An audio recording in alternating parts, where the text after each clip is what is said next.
everyone, today I will be talking a little bit about bunny greens and what I feed my bunnies for their greens.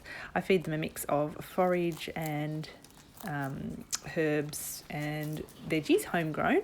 So first of all, I'll show you my gardens I have. This garden bed, which is like a greenhouse type of garden bed with the plastic cover over it. We did this for the winter because it just helps things grow so much better, and it really made such a difference to us being able to still gather the veggies in the winter. So I'll just open that and show you what it's like inside.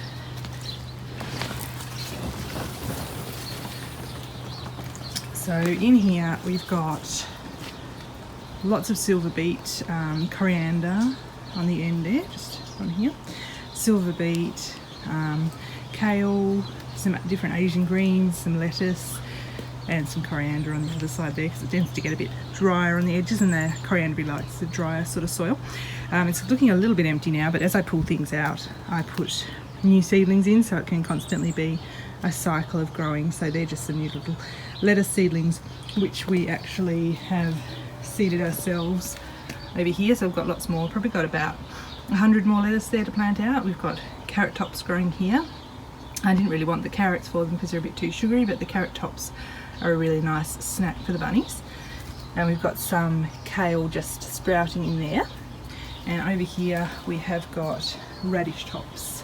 Obviously radishes, but I just grew them for the tops. So yeah, we've got lots of radish tops coming along for the bunnies. Little lettuces just in here, and just some little silver beet seedlings in that one. Is a covered in garden bed again. It's not plastic, it's more like a mesh, so it just helps to stop the insects from getting onto the garden beds.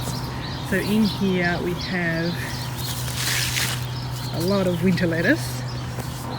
So we've got tons of winter lettuce in there. It's pretty much ready to be picked. And some carrot tops as well growing in there, and a little bit of some sort of basil as well that has survived the winter just because this top keeps the frost off as well. So that's the winter lettuces in there. I reckon there'd probably be about 30 lettuces in there. It's either, I think this might be dill or fennel. I think it's dill, this one. Can't remember which one it was. Either's fine for bunnies, so it's one of those. And I have some parsley, some continental or flat leaf parsley growing there. This one's getting a bit eaten. This has got lettuces and some silver beet in here. It's meant to be silver beet, but this one's getting a bit eaten. It's really weird. The other side and this side of the garden bed is doing a lot better. We've got some more lettuce. It is a bit of weeding. It's spring here, so everything's just taking off with growth, including the weeds. But it's got lettuce and another carrot top in the back there. Parsley. I've got some kale and some more flat leaf parsley over there. And some carrot tops and kale over here. This one's got a few carrot tops in it, but it needs a lot of weeding done. And I have, my yard's pretty messy. I leave all my grass long so that I can harvest that and feed that to the bunnies as well. And I don't use any sprays in my garden. Everything's organic, so things do get a bit messy, but that's fine. I'd rather have it organic and healthy and safe for the bunnies than be using poison. We have got lots of rocket growing, some carrot tops in there, and a little bit of coriander in there as well. So it's a little bit repetitive with some of the veggies and herbs that I have growing, but I plant to what grows best in this region for the season that it is.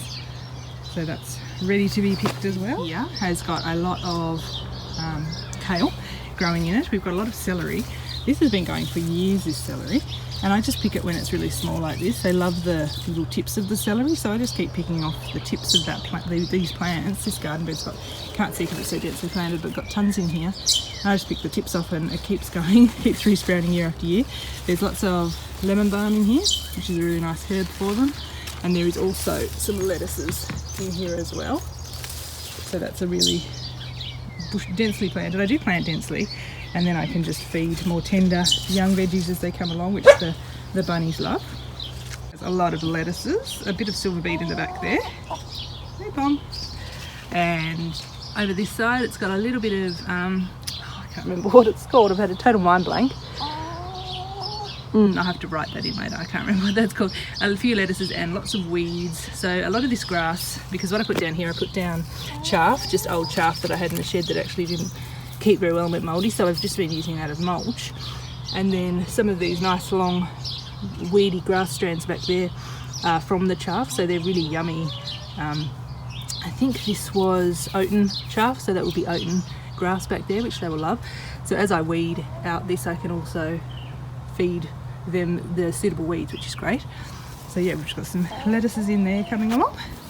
Yeah, behind this other garden bed that I showed you a moment ago, we have got our really big covered in veggie patch that we've just covered in netting to keep the birds off it, because I find a lot of the birds dig up the little seedlings and overturn them, and they don't get a chance to take. We've got our ducks in there at the moment as well, so I'll go in there and show you what we've got growing in there. Oh, and also down here I've just got a couple of pots with some red cabbages. So I don't give a lot of cabbage to my bunnies, just because it can give them a little bit of gas build-up, but I can give them a few occasional leaves. I really need to get on to weeding in here as well, but we have got more kale in here, silver beet. I have got more lemon balm growing over the back there. I've got some beetroot growing for the tops, because they can have beet tops. So I've got beetroot growing there. I've got a few little lettuces that have survived. A lot got eaten from the slugs. We've got some spinach down here, some coriander, and I do have a few little celery and silver beet in amongst the docks there. I need to weed all those docks out.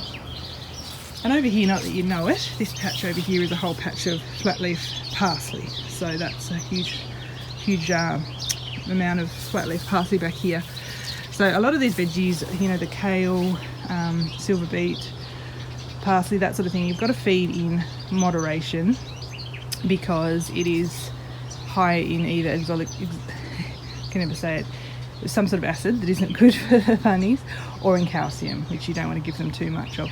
But combined with other things like the lemon balm, the coriander, the lettuces, the grass, you know, in combination with that, it can make part of a balanced diet, unless your rabbit has specific issues like bladder sludge, where they're very susceptible to too much calcium in their diet, which you wouldn't feed them these sort of veggies. But this is what I do for mine, and this is what works really well for them. You can see it that well. I have an apple tree just on the outside of the enclosure there, which I get a lot of leaves and apple branches for the bunnies to chew on, which is great for their teeth and also for their digestion, because there's a lot of rough in my garden that I let blackberries grow as well. Blackberries are really a pain if you don't want them to sort of take over a bit of your garden, because they are really hard to get rid of once they start. But they're already here, so I thought I may as well make the most of them. So I won't poison them, so I don't like using poisons and sprays in my garden. So I feed them these lovely tender little shoots, which are really tasty for them, and also any berries that come on in the summer. They like to have a treat of the berries as well. Yeah, I have some really large rose bushes, which they're really good because they don't have too many prickles on them, so I can harvest the stems, leaves, and the flowers for the bunnies. They really enjoy them, and they're again great roughage, good for their teeth. Supposed to be a herb garden, but enough said about that. It obviously is a weed garden at the moment, but I do still have some little herbs in there.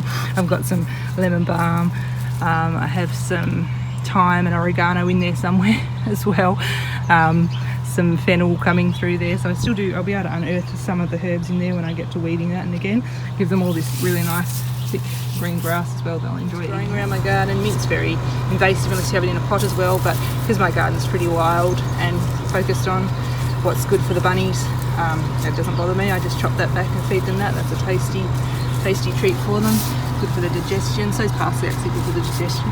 And then any weeds like this sort of thing, milk thistle, they love their milk thistles, so I let them grow and just pick them. Clover's fine. You've got to make sure it is clover and not oxalis daisy, or just oxalis, I think it's called, in this daisy. It's Cape Weed Daisy, which I've got, which isn't suitable, or oxalis weed, but this is, yeah, proper clover, and they can have that in moderation. The bunnies can have birch as well, so I have some self-seeded birch trees that are seeded in amongst my Phytospectrum hedges here. This one here is a birch, so I'll be able to give them some of that as well.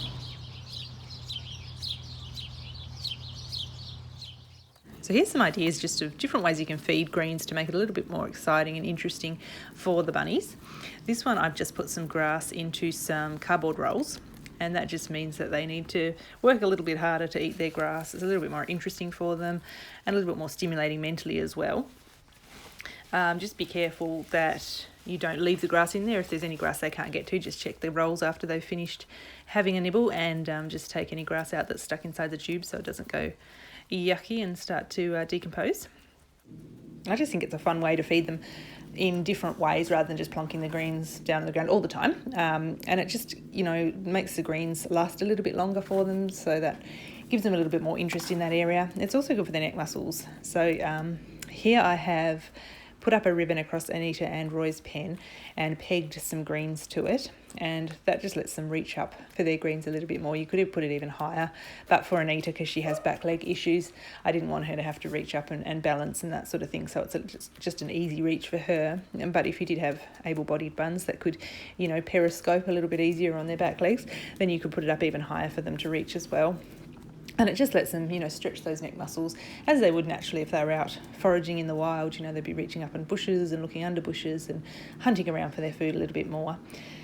So when you finished with the ribbon, again, you would take this down. You wouldn't obviously leave it up because they could get tangled in it and hurt themselves. But it's just another interesting little way for them to have some different fun with their food. And it makes it last a bit longer, otherwise they can hog it all down so quickly and then it's gone. So Anita has got the lettuce there, some homegrown lettuce, and I've also pegged up on this some lemon balm, which you can see Roy is sniffing at the moment, and I have got some milk thistle on the other side as well. Roy's more interested in thinking what is going on here. I think he's going to have a little bit to eat now. He was just wondering what was going on with the ribbon. I think that was his main concern. Now the next one that I'm going to show you, and this is what I use usually for my hay holder, I suppose you'd say, where I put all my hay for the bunnies to eat. And I've just taken the hay out and put some greens in there like a forage tunnel, so they can actually go into the tunnel. I put grass on the bottom so they can hop in and eat the grass from the bottom. And then I've also put some parsley and some lettuce, some lemon balm and some milk thistles around the outside just for them to forage on and nibble on. See, Beanie's found a big lettuce leaf there. It's really popular, these homegrown lettuces. They love them, and they love the homegrown veggies. They're just so much more softer and more tender, and being picked and then eaten straight away is really, really good. What I've done here is just simply use pegs to peg some veggies up onto the gate that divides Sable's room. He didn't want to be in the video today, obviously, so you're just going to have to use your imagination, but that's just another simple way of doing it. So that is it for this video, and of course there's nothing wrong with just popping the greens down and letting them forage through and find what they can find, and I usually do this most days. It's just this video with some fun ideas on ways to do something a little bit different sometimes for the bunnies with their greens. So I hope you enjoyed, and I will see you in my next one. Thank you so much for watching. Love and hugs, and I'll see you then. Bye.